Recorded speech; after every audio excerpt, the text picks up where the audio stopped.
अमित वर्मा अल्मोड़ा ने लिखा है, प्रणाम अनंत श्री। बुद्धि क्या है, किस तरह काम करती है और हम शरीर मन बुद्धि नहीं हैं, ये कैसे समझें? अपने रियल नेचर को कैसे जानें? क्योंकि इसे जाने बिना सुख दुख से मुक्ति नहीं मिलेगी लगता है। कृपया समझाएं। अमित, हम शरीर मन बुद्धि नहीं हैं, ये समझने की ज़रूरत क्या है? बल्कि उल्टा समझो, हम शरीर भी हैं, हम मन भी हैं, हम बुद्धि भी हैं। हम एक कलेक्शन है, हम एक संग्रह हैं। देखिए, एक रास्ता तो नेति नेति वाला है, वो भी एक रास्ता है। ना ये है ना वो है, आप धीरे धीरे उसको हटाते हुए भी आगे जाते हैं। लेकिन उस रास्ते से जाने में बहुत अड़चने और बहुत किस्म की दुविधा लोगों में मैंने देखी है। इसलिए मैं एक और प्रैक्टिकल सकारात्मक रास्ता लेना पसंद करता हूँ। शरीर है, हमको तो कोई इसमें समस्या ही नहीं है। इसको देख लेने या मान लेने में क्या अड़चन हो सकती है? हम हर चीज़ को इनकार कर सकते हैं, लेकिन हमारा शरीर है तो है। मन है, हमारे भीतर काम करता है, तो हम मन नहीं है ये मानकर हम कहाँ पहुँचने वाले हैं?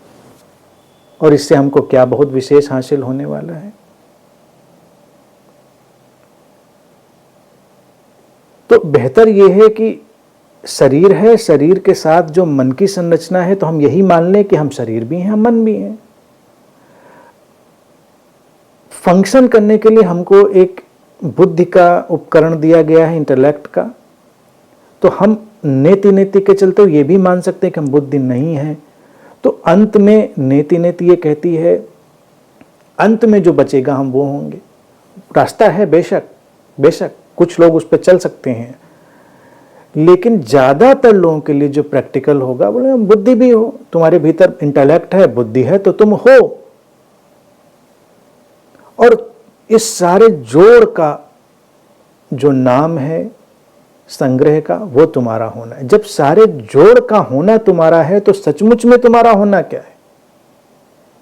ये एक नई गुत्थी।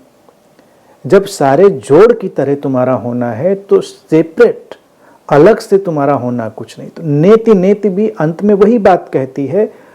लेकिन अगर तुम जिन चीज़ों को अभी पकड़ ही पा रहे हो, उनको लेकर चलोगे, तो तुमको ज़्यादा सहूलियत दिखाई देगी, तुमको ज़्यादा आसानी हो जाएगी। बुद्धि क्या है पूछा है। बुद्धि हमारे भीतर शरीर मन के माध्यम से जो एक उपकरण मिला है, चीज़ों को समझ पाने का, उनको एनालाइज कर पाने का, विश्लेषण कर पाने का, तर्क कर पाने का,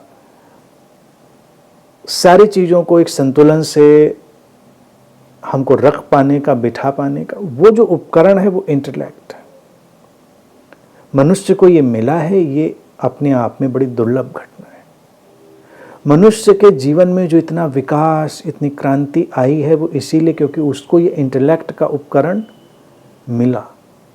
और मिला अनंत संभावनाओं के साथ।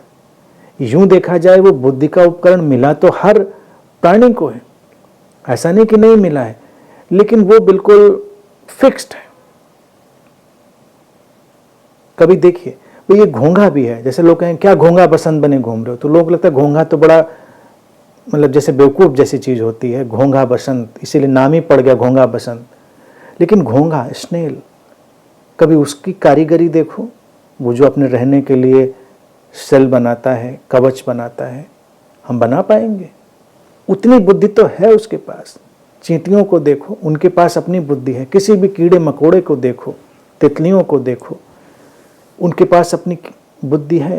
एक केंचुए को देखो, उसके पास अपनी बुद्धि है।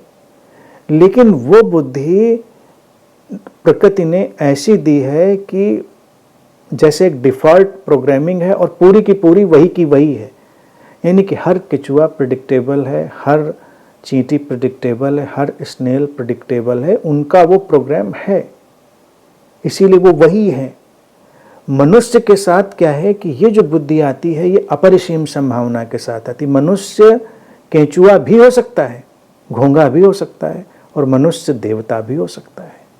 मनुष्य के पास रेंज उसकी बहुत ही व्यापक है, यानी कि पक्के तौर से किसी 2 हाथ पैर से चलने वाले प्राणी को देखकर या मनुष्य के रूप में देखकर किसी भी प्राणी को हम एकदम से ये नहीं कह सकते कि ये यही है, उसके अंदर सारी संभावनाएं।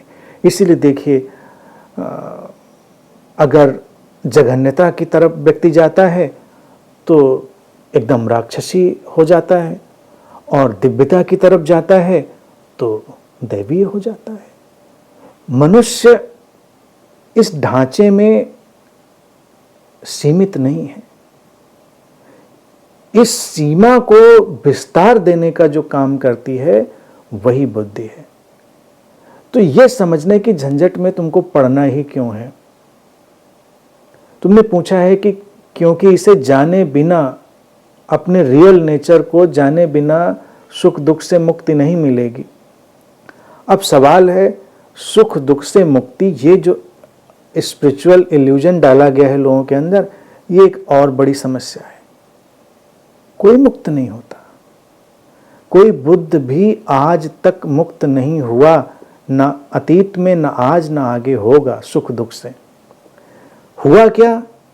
उसने सुख को सुख जाना, दुख को दुख जाना, जैसा था वैसा जाना और उससे तटस्थ हो गया, और उस तटस्थता ही उसको उससे पार ले जाती है। भारत में सुख दुख के बाद जो तीसरा बिंदु हम आनंद का प्रस्तावित करते हैं, सामने रखते हैं, वो वही बिंदु है जब सुख दुख की समता पर व्यक्ति ठहर गया, मुक्त नहीं हुआ।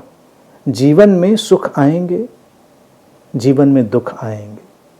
तुम सामान्य व्यक्ति हो, असामान्य व्यक्ति हो, तुम बुद्ध हो, तुम अबुद्ध हो, ज्ञानी हो, अज्ञानी हो, कुछ भी हो तुम, ये द्वैत के नृत्य में पिरोया हुआ जीवन का चक्र है।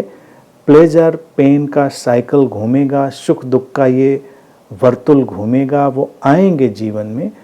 जिसको हम बद्ध कहते हैं, आबद्ध कहते हैं, उनमें बंधा हुआ कहते हैं, वो सुख में तो सुख में घिसट जाता है, दुख तो दुख में घिसट जाता है, खींच लिया जाता है, ड्रैग कर लिया जाता है उसमें।